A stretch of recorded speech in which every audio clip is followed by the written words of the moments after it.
رب العالمين والصلاة والسلام على سيد الأنبياء والمرسلين وعلى آله وأصحابه أجمعين. أما بعد، عن ابن مسعود رضي الله تعالى عنه قال قال رسول الله صلى الله عليه وسلم: ليس المؤمن بالطعان ولا باللعان ولا الفاحش ولا البذيء. صدق الله العظيم وصدق رسوله النبي الأمي الكريم، ونحن على ذلك من الشاهدين والشاكرين، والحمد لله رب العالمين. محترم و مکرم دوستوں اور بزرگوں، گزشتہ جمعہ ہماری بات چل رہی تھی نبی پاک صلی اللہ علیہ وسلم کی اس حدیث مبارکہ پر کہ لیس المؤمن بالطعان، کہ مومن طعنہ دینے والا نہیں ہوتا ہے، مومن تنزیہ کلام کرنے والا نہیں ہوتا ہے. اس سلسلے میں کافی باتیں ہو چکی تھی اور اس کے نقصانات اور اس کی برائی کے بارے میں بتایا جا چکا تھا کہ اس سے سامنے والے کے دل کو کیسی ٹھیس پہنچتی ہے اور کیسی تکلیف ہوتی ہے کہ اگر چاقو اور تلوار اور نیزے کا زخم جو ہوتا ہے وہ بھر جاتا ہے، لیکن زبان کے ذریعے سے لگایا ہوا جو زخم ہوتا ہے وہ نہیں بھرتا. انسان اس کو لمبی مدت تک یاد رکھتا ہے کہ فلاں شخص نے فلاں وقت مجھے یہ طعنہ دیا تھا، اور نبی پاک صلی اللہ علیہ وسلم نے فرمایا کہ یہ طعنہ زنی اور ایمان جمع نہیں ہو سکتے. یعنی کسی مومن کے اندر ایمان ہو اور اس کا رویہ کسی کو طعنہ دینا ہو اور طنز کرنا ہو، یہ دونوں نہیں ہو سکتے. اور نبی پاک صلی اللہ علیہ وسلم نے مومن کے جان و مال اور اس کی عزت و آبرو کی حرمت کعبۃ اللہ کی حرمت سے زیادہ قرار دی. لہذا اگر کوئی کسی کو طنز کرتا ہے اور کسی کو طعنہ دیتا ہے تو یہ اس کی آبرو پر اور اس کی عزت پر حملہ کرنا ہے، اور یہ گناہ کبیرہ. اس کے برخلاف کسی کے دل کو رکھ لینا اور کسی کو تسلی کے کلمات کہنا یہ بہت بڑی فضیلت ہے. فقط مولانا رومی رحمۃ اللہ علیہ کہ یہ حج اکبر کا ثواب رکھتا ہے، اتنا بڑا ثواب ہے، لیکن اگر کسی کو ٹھیس پہنچائی اور کسی کو طعنہ دے دیا تو یہ گناہ کبیرہ ہے اور حرام ہے. بعض لوگوں کے دلوں میں یہ سوال پیدا ہوتا ہے کہ ایک طرف تو یہ کہا جاتا ہے کہ امر بالمعروف اور نہی عن المنکر کرو، یعنی دوسروں کو اچھائی کی طرف، اچھی بات کی طرف دعوت دو، اور اگر کسی کو کسی غلطی میں مبتلا دیکھو، کسی برائی میں ملوث دیکھو تو اس کو روکو. اور دوسری طرف یہ بھی کہا جا رہا ہے کہ کسی مسلمان کے دل کو مت دو. تو اب ان دونوں پر کس طرح عمل کیا جائے، ان دونوں باتوں پر کس طرح تطبیق ہو سکتی ہے کہ ہم کسی کو غلطی کرنے سے روکیں بھی اور اس کا دل بھی نہ دیں؟ اس کا جواب یہ ہے کہ ان دونوں باتوں میں تطبیق یہ ہو سکتی ہے کہ جب تم دوسرے سے کوئی بات کہو تو بھلائی کے ساتھ کہو، خیر خواہی کے ساتھ کہو، اس کو تنہائی میں کہو، نرمی کے ساتھ کہو اور محبت کے ساتھ کہو. مثلا تم یہ کہو اس کو تنہائی میں جا کر یہ کہو کہ بھائی تمہارے اندر یہ بات قابل اصلاح ہے، تمہارے اندر یہ عیب پایا جاتا ہے، اس لیے تم اس کی اصلاح کر لو، تم اس کو درست کر لو. یہ نہیں کہ تم اس کو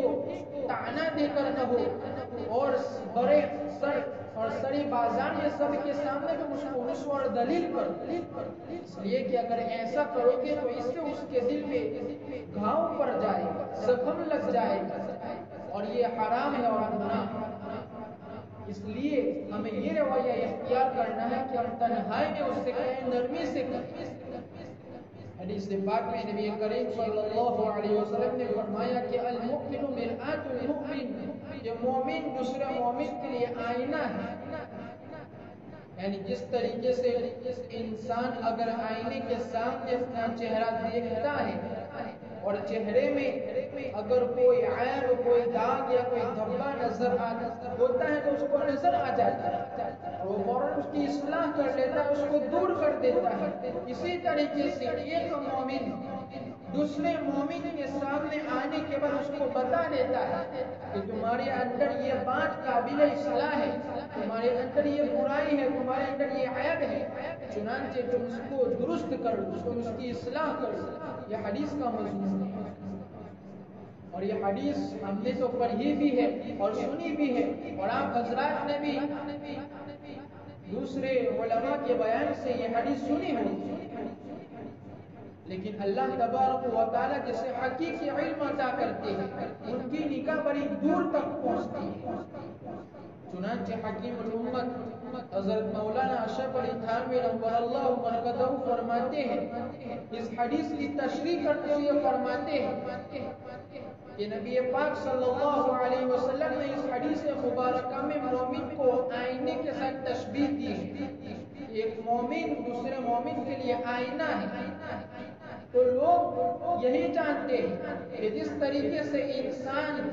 آئینے کے سامنے کھڑا ہوتا ہے تو آئینہ جس طریقے سے انسان کے عیب کو بتا دیتا ہے, اسی طرح ایک مومن دوسرے مومن کے عیوب کو بتا دیتا ہے. لیکن حضرت حکیم الامت فرماتی ہے کہ مومن کو آئینے کے ساتھ تشبیہ دینے میں ایک اور وجہ بھی ہے اور یہ سب سے بڑی وجہ ہے اور ہمارے لیے سب سے اہم ہے, اور وہ یہ ہے کہ آئینہ کا کام یہ ہوتا ہے کہ وہ انسان کے عیب صرف اسی کو بتاتا ہے جو اس کے سامنے کھڑا ہوتا ہے. صرف اسی کو بتاتا ہے کہ تمہارے اندر یہ دھبا ہے, یہ داغ ہے. لیکن دوسرا انسان جو آئینے سے دور ہوتا ہے, آئینہ اس کو نہیں بتاتا ہے کہ دیکھو فلاں کے اندر فلاں عیب ہے, فلاں کے اندر فلاں کمزوری ہے, وہ دوسرے کو نہیں بتاتا بلکہ جو اس کے سامنے کھڑا ہوتا ہے اسی کو بتاتا ہے. اسی طرح ایک مومن کا کام یہ ہے کہ جب وہ کسی دوسرے میں کوئی برائی دیکھے, کوئی غلطی دیکھے, کوئی عیب دیکھے, کوئی کمزوری دیکھے تو اس کو پیار اور محبت کے ساتھ بتائے کہ بھائی تمہارے اندر فلاں برائی ہے, فلاں عیب ہے, اس کو درست کر لو. لیکن وہ دوسروں کو بتاتا اور گاتا نہ پھرے کہ دیکھو فلاں کے اندر فلاں عیب ہے اور فلاں کمزوری ہے, فلاں کمزوری ہے, یہ دوسروں کو نہ بتائے, اس لیے کہ یہ اس کو دلیل کرنا ہے اور رسوا کرنا ہے اور دوسروں کے سامنے اس کے عیوب کو بیان کرنا, یہ مومن کا کام نہیں ہو سکتا. تو جس طریقے سے آئینہ صرف اسی کو اپنا عیب بتاتا ہے جو آئینے کے سامنے ہوتا ہے, اسی طرح مومن کا کام یہی ہونا چاہیے کہ جس کے اندر وہ عیب دیکھتا ہے صرف اسی کو بتائے, دوسرے کو اس کے عیوب کے بارے میں نہ بتائے. آج کل تو ہمارے معاشرے میں یہ طنز کرنا اور طعنہ دینا اس کا سلسلہ اور رواج پڑ گیا, بلکہ باقاعدہ طعنہ دینے کو فن شمار کیا جاتا ہے, اس کو ہنر سمجھا جاتا ہے کہ میں نے کتنی خوبصورتی کے ساتھ اس کے سامنے بات کو لپیٹ کر کہہ دیا, یعنی کتنے بہترین انداز میں نے اس کو طعنہ دے دیا, اس کو ہنر سمجھا جاتا ہے. حالانکہ وہ نہیں دیکھتا ہے کہ اس نے یہ جو طنز کیا ہے, یہ جو طعنہ دیا, اس کا دل ٹوٹ جائے اور اس کی دل میں تکلیف ہوگی, اس کی آزاری ہوگی. وہ یہ نہیں دیکھتا ہے بلکہ وہ خوش ہوتا ہے کہ میں نے کتنے اچھے انداز میں اس کو طعنہ دے دیا اور طنز کر دیا. یہ بہت بیوقوفی کی بات اور بہت بڑی غلطی ہے. حضرت مفتی تقی عثمانی دامت برکاتہ فرماتے ہیں کہ میرے والد ماجد حضرت مفتی شفیع رحمت اللہ علیہ فرماتے تھے کہ اللہ تبارک و تعالی نے دنیا میں 1,24,000 انبیاء علیہ السلام کو مبعوث فرمایا, اور یہ انبیاء اس دنیا میں اللہ تبارک و تعالی کی دین کی دعوت لے کر آئے. آپ کو ان انبیاء کرام علیہ السلام میں سے کسی بھی نبی کے بارے میں ایک مثال بھی نہیں ملے گی کہ انہوں نے اپنے کسی مخالف کو یا کسی کافر کو طعنہ دیا ہو یا طنز کیا. آپ کو کبھی بھی کوئی ایک مثال نہیں ملے گی، بلکہ جب وہ دوسروں سے بات کہتے تھے تو وہ خیر خواہی کے ساتھ بات کہتے تھے اور محبت کے ساتھ، نرمی کے ساتھ بات کہتے تھے تاکہ سامنے والے کے دل میں اثر پڑے اور اس کے ذریعے سے اپنے آپ کی اصلاح کرے. لیکن آج تو طعنہ زنی کرنے کا اور طنز نگاری کا رواج چل پڑا ہے. جو لوگ آرٹیکلز اور مضمون نگاری اور ادبیت کے شوقین ہوتے ہیں اور جو لوگ تقریر میں دلچسپی پیدا کرنا چاہتے ہیں، وہ لوگ اکثر اپنی مضمون نگاری میں اور اپنی تقریروں میں طنز یا کلام اور طعنے کو ایک لازمی حصہ بنا لیتے ہیں کہ ہماری تقریر اس وقت تک مشہور نہیں ہو سکتی جب تک ہم اس میں کوئی طعنہ والا کلمہ نہ شامل کر دیں. ہمارا مضمون، ہمارا آرٹیکل اس وقت تک لوگوں کے دلوں میں محبوب نہیں ہوگا جب تک کہ ہم اس میں کوئی طنزیہ کلام نہ ڈالیں، ہم کوئی طعنہ والی بات نہ پیش کریں. اور وہ اس کو بڑی فخر سمجھتے ہیں، لیکن یہ سب سے ان کی بیوقوفی کی بات ہے. اس لیے کہ تمہاری تقریروں سے اور تمہاری مضمون نگاری سے لوگ تمہارے کردار کو پہچانیں گے کہ تم کس نوعیت کے شخص ہو، تمہاری شخصیت کیسی ہے، تمہاری ذات کیسی ہے. حضرت مفتی شفیع رحمۃ اللہ علیہ فرماتے تھے کہ اللہ تبارک و تعالی نے حضرت موسیٰ علیہ السلام کو فرعون کے پاس بھیجا کہ تم ان کی ہدایت کرو اور ان کو دعوت دو، حق کی دعوت. چنانچہ حضرت موسیٰ علیہ السلام کو اور حضرت ہارون علیہ السلام کو ہدایت دی جا رہی، فرعون کے پاس بھیجا جا رہا تھا اور ان کو ہدایت دی کہ فَقُولَا لَهُ قَوْلًا لَيِّنًا لَعَلَّهُ يَتَذَكَّرُ أَوْ يَخْشَىٰ، کہ تم جاؤ فرعون کے پاس اور تم ان سے نرمی سے بات کرو، نرمی سے پیش آنا، شاید کہ وہ نصیحت حاصل کر لیا ڈر جائے. اس بات کو بیان کرنے کے بعد مفتی شفیع رحمۃ اللہ علیہ فرمایا کرتے تھے کہ مجھے بتاؤ کہ آج موسیٰ علیہ السلام سے بڑھ کر کوئی مسلم نہیں ہو سکتا. یعنی موسیٰ علیہ السلام سے بڑھ کر آج تو کوئی اصلاح کرنے والا نہیں ہو سکتا، اور تم جو جس سے بات کرتے ہوں گے، تمہارا جو مخاطب ہوگا وہ فرعون سے زیادہ گمراہ اور بدکار نہیں ہوگا. تو جب اور اللہ تبارک و تعالیٰ کو تو معلوم تھا کہ یہ فرعون ایمان لانے والا نہیں ہے بلکہ کفر پر ہی مرے گا، اس کے باوجود حضرت موسیٰ علیہ السلام کو ہدایت دی جا رہی ہے کہ نرمی سے بات کرنا، نرمی کے ساتھ پیش آنا. تو جب حضرت موسیٰ علیہ السلام کو فرعون کے سامنے نرمی سے بات کرنے کے لیے حکم دیا جا رہا ہے تو ہما شما تو کس قطار میں، ہما شما تو کیا ہے، ہم تو کس کھیت کی ملی ہے کہ ہم تکبرانہ انداز میں کسی کے ساتھ بات کریں اور اونچی آواز میں ہم کسی کو دین کی دعوت دیں، بلکہ نرمی کا رویہ اختیار کرنا چاہیے جس طریقے سے اللہ تبارک و تعالیٰ نے حضرت موسیٰ علیہ السلام کو حکم دیا. حضرت انبیاء علیہ السلام کا طریقہ یہی تھا. وہ دین کی جب دعوت دیتی تھی وہ کسی کو طعنہ نہیں دیتی تھی، بلکہ اگر سامنے سے ان کو کوئی طعنہ دیتا تھا تو بھی اس کا جواب طعنے کے انداز میں نہیں دیتی تھی، بلکہ بڑے اچھے انداز میں اس کا جواب دیتے تھے جس سے سامنے والے کی بھی اصلاح ہو جائے. جیسا کہ غالباً حضرت موسیٰ علیہ السلام کے بارے میں قرآن کریم میں آیا ہے کہ ان کی قوم نے ان سے کہا کہ اِنَّا لَنَرَاكَ فِي سَفَاهَةٍ وَإِنَّا لَنَظُنُّكَ مِنَ الْكَاذِبِينَ. حضرت ہود علیہ السلام سے کہا جا رہا ہے کہ ہمارا خیال یہ ہے کہ تم بیوقوف ہو، تم احمق ہو، اور ہم تم کو کاذبین میں سے سمجھتے ہیں کہ تم جھوٹے ہو، تم کاذبین میں سے ہو. یہ انبیاء علیہ السلام کے بارے میں کہ جن کی حکمت اور صدق پر جو اپنی حکمت اور صدق پر سچ پر قربان ہو گئے، ان سے یہ کہا جا رہا ہے کہ تم جھوٹے ہو اور تم بیوقوف ہو. لیکن حضرت ہود علیہ السلام نے ان کو کیا جواب دیا؟ پیغمبر علیہ السلام نے جواب دیا کہ لیس یا قوم لیس بی سفاہت ولکنی رسول من رب العالمین، یہ میری قوم میں بیوقوف نہیں ہوں میں احمق نہیں ہوں، بلکہ میں تو اللہ تبارک و تعالیٰ کی طرف سے نبی بن کر آیا ہوں، اللہ تبارک و تعالیٰ نے مجھے نبی بنا کر بھیجا ہے۔ کسی اور نبی کے بارے میں قرآن کریم میں آیا ہے کہ ان کی قوم نے ان سے کہا کہ لیس فی ضلال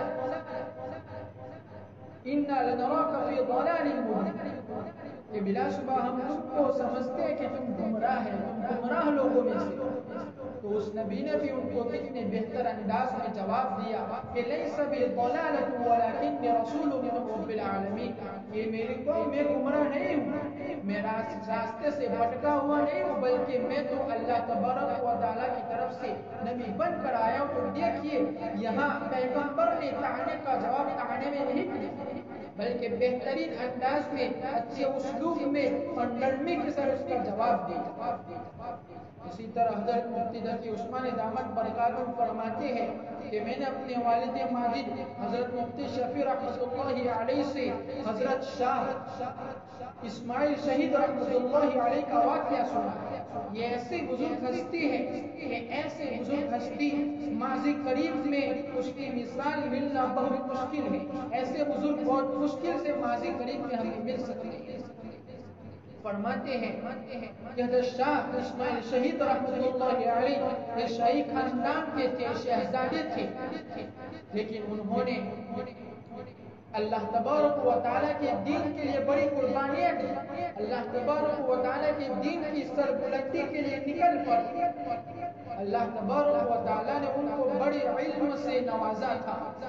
وہ ایک مرتبہ دہلی کی جامع مسجد میں خطبہ دے رہے تھے، جامع مسجد ان کے مریدین سے، ان کے معتقدین سے بھری پڑی تھی، اور درمیانی خطبے میں، درمیانی بیان میں کسی نے کھڑے ہو کر یہ کہہ دیا کہ ہم نے آپ کے بارے میں سنا ہے کہ آپ کو حرام زادی، یعنی آپ تو کسی زانیہ کے لڑکے ہیں جس کو ہم حرام خور کہتے ہیں، کہ بغیر نکاح کے کوئی بچہ پیدا ہو جاتا ہے اس کو حرام زادہ کہا جاتا ہے۔ تو اس نے بڑے مجمع میں شاہ اسماعیل شہید رحمۃ اللہ علیہ سے یہ کہہ دیا کہ آپ کو حرام زادے۔ اب آپ غور کیجیے کہ کتنے بڑے عالم اور کتنے بڑے شہزادے کے بارے میں ایک بڑے مجمع میں اس آدمی نے یہ کہہ دیا کہ آپ کو حرام زادے۔ حضرت مفتی شفیع رحمۃ اللہ علیہ فرماتے ہیں کہ اگر ہمارا جیسا کوئی ہوتا تو اسی وقت ہم اس کو سزا دیتے، اگر ہم سزا نہ بھی دیتے، حالانکہ یہ سارے معتقدین اور مریدین کے سامنے کہا تھا، اگر ہم سزا نہ دیتے تو ان کے جو مریدین تھے، ان کے جو معتقدین تھے، وہ اس کی دکا موٹی کر ڈالتے، وہ اس کی کھال ادھیر ڈالتے، یا تو کم سے کم وہ اس کا جواب دیتے تھے کہ تو حرام زادہ، تیرا باپ حرام زادہ، تیرا خاندان حرام زادہ۔ لیکن حضرت شاہ اسماعیل شہید رحمۃ اللہ علیہ نے کتنا بہترین جواب دیا اور کتنے اچھے انداز سے اس کو جواب دیا۔ حضرت نے فرمایا کہ تمہیں غلط خبر ملی ہے، تمہیں جو اطلاع ملی ہے وہ غلط ہے۔ آج بھی میری والدہ کے نکاح کے جو دو گواہ ہیں وہ دہلی میں موجود ہیں، اگر آپ چاہیں تو ان دو گواہوں سے پوچھ سکتے ہیں کہ میں حرام زادہ نہیں ہوں۔ کتنے اچھے انداز میں آپ نے اس کو طعنے کا جواب طعنے میں نہیں دیا، بلکہ ایک مسئلہ بنا کر پیش کر دیا کہ میری والدہ کے نکاح کے گواہ آج بھی دہلی میں موجود ہے، آپ جا کر پوچھ سکتے ہیں۔ اس لیے ہمیں چاہیے کہ ہم طعنے کا جواب طعنے میں نہ دیں۔ اگر کسی نے ہم کو گالی دے دی، اگر کسی نے ہم کو طعنہ مار دیا تو ہمارا کیا بگڑ جائے گا؟ ہماری کون سی آخرت خراب ہو جانے والی ہے؟ ہمارا کچھ نہیں بگڑے گا، بلکہ ہمارے درجات میں اور زیادہ اضافہ ہو جائے گا۔ اس لیے ہمیں چاہیے کہ اگر ہمیں کوئی گالی دے تو ہم گالی کا جواب گالی سے نہ دیں، اگرچہ یہ شرعاً حق ہے انسان کو کہ کوئی تمہیں اگر گالی دے تو تم بھی اس کو جواب میں ویسی ہی گالی دے سکتے، لیکن بہتر یہ ہے کہ تم اس کو معاف کر دو اور درگزر کر دو۔ اس لیے کہ نبی پاک صلی اللہ علیہ وسلم نے ارشاد فرمایا کہ جو بندہ غلطیوں کو معاف کرتا ہے، درگزر کرتا ہے، تو اللہ تبارک و تعالیٰ اس دن اس کو معاف کرے گا جس دن وہ سب سے زیادہ معافی کا محتاج ہوگا۔ یعنی قیامت کے دن اللہ تبارک و تعالیٰ اس کو معاف کر دے گا. اس لیے ہمیں چاہیے کہ ہم انتقام لینے کے پیچھے نہ پڑے، ہم یہ بدلہ لینے کی بات کو چھوڑ دیں اور ہم معاف کرنے کا رویہ اختیار کریں. تو خلاصہ بات کا خلاصہ یہ ہے کہ حدیث پاک کے اس چھوٹے سے جملے میں کہ لیس المؤمن بالطعان، کہ مومن طعنہ دینے والا نہیں ہوتا ہے، کتنی سبق آمیز باتیں تھیں کہ کسی کو طعنے کی بات نہیں کرنی چاہیے، کسی کو تنزیہ کلام نہیں کرنا چاہیے، اور کسی کو جب دعوت دینے کے لیے جائے تو اچھے انداز میں دعوت دینی چاہیے. اور اگر کوئی تمہیں طعنہ بھی دے دے اور گالی بھی دے دے تو تمہیں گالی کا جواب گالی میں نہیں دینا چاہیے اور طعنے کا جواب طعنے میں نہیں دینا چاہیے، بلکہ اچھے سلیقے سے دینا چاہیے. اس سے فائدہ کیا ہوگا؟ اس کا فائدہ یہ ہوگا کہ اس کے بعد جو تم بات کرو گے وہ اس کے دل میں اثر کرے گی اور اس کے دل میں بیٹھ جائے گی اور وہ تمہارا معتقد بن جائے گا اور تم سے محبت کرنے والا ہو جائے گا. اس کے علاوہ بھی بزرگان دین کے بہت سارے واقعات کتابوں میں بھرے پڑے ہیں، لیکن چونکہ وقت ہو چکا ہے اس لیے آج ہم بات یہیں پر ختم کرتے ہیں. اور جو بات